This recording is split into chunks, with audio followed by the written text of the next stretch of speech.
guys, this is your glass boy.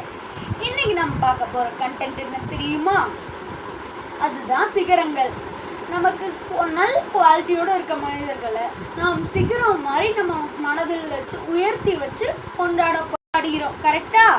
சிகரத்தை compare பண்ணி எனக்கு தெரிஞ்ச சின்ன சின்ன தகவல்களை உங்களோட ஷேர் பண்ண இன்னைக்கு வந்திருக்கேன். உலகம் பூரா எத்தனை சிகரங்கள் இருந்தாலும் நமக்கு சிகரம்னா ஃபஸ்ட்டு என்ன சிகரம் ஞாபகம் வரும் தெரியுமா? அதே எவரெஸ்ட் தான். எவரெஸ்ட் இந்தியாவில் இருக்குன்னு நிறைய பேர் நினச்சிட்டு இருக்காங்க. ஆனால் அவங்களுக்கு நான் ஒரு குட்டி இன்ஃபர்மேஷன் சொல்கிறேன். எவரெஸ்ட் இந்தியாவில் இல்லை. எவரெஸ்ட் நேபாளத்தையும் டிபெட்டையும் சுற்றி பரவி இருக்கிறது. எவரெஸ்டில் எத்தனையோ சிகரங்கள் இருக்கிறது. அதிலும் பிரமிட் ஷேப்பில் ஒரு சிகரம் இருக்கு. அதற்கு பெயர் மகாலு. இது சீனாவையும் நேபாளையும் பிரிக்கிறது. பக்கத்து நாடான சீனா மற்றும் நேபாளத்தை பிரிக்கும் லாச்சே என்ற சிகரம் ஸ்பேஸிலிருந்து பார்த்தால் கூட கிளியராக விசிபிள் ஆகுமாமா.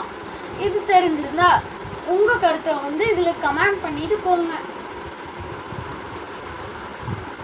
இமயமலை தான் நமக்கு தெரிஞ்ச பெரிய சிகரம் என்று இன்னைக்கு நினச்சிட்டு இருக்கோம்.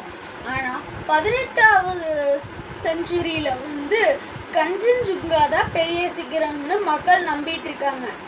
அறிவியல் வளர வளர அதை கஞ்சன்ஜுங்கா மலையை அவங்க அளந்து பார்க்குறாங்க. ஆனால் அப்போதான் தெரியுது எவரெஸ்ட் தான் பெருசு. கஞ்சன்ஜுங்காவை பின்னாடி தள்ளி எவரெஸ்ட் தான் எப்பயும் முதலிடம் பிடித்தது. நம்ம எல்லாத்துக்கும் தெரியும் எவரெஸ்ட் எவ்வளோ ஏற கஷ்டமான மலைன்னு. சில பேர் தான் இன்னைக்கு நம்ம உலகிலிருந்து ஏறி முடிச்சிருக்காங்க. அதிலும் கொஞ்சம் ஈஸியாக ஏறுற மலை எது தெரியுமா? அது தாக்ஷயஸ் தேவி. இது ஆங்கிலத்தில் கூறப்படுகிறது. இன்னைக்கு நான் உங்களுக்காக ஒரு ஸ்பெஷல் நியூஸ் கொண்டு வந்திருக்கேன். நம்ம இவ்வளோ நேரம் எவரெஸ்ட் பற்றி பார்த்தோம்ல.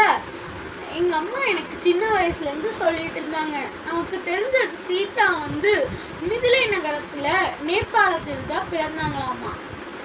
இந்த தகவலில் உங்களுக்கு தெரியுமான்னு கமெண்ட் பாக்ஸில் சொல்லுங்கள். இந்த வீடியோ பிடிச்சிருந்தா லைக் பண்ணுங்கள், ஷேர் பண்ணுங்கள், சப்ஸ்கிரைப் பண்ணுங்கள். இந்த வீடியோ பிடிச்சிருந்தா கமெண்ட் பண்ணிட்டு போங்க.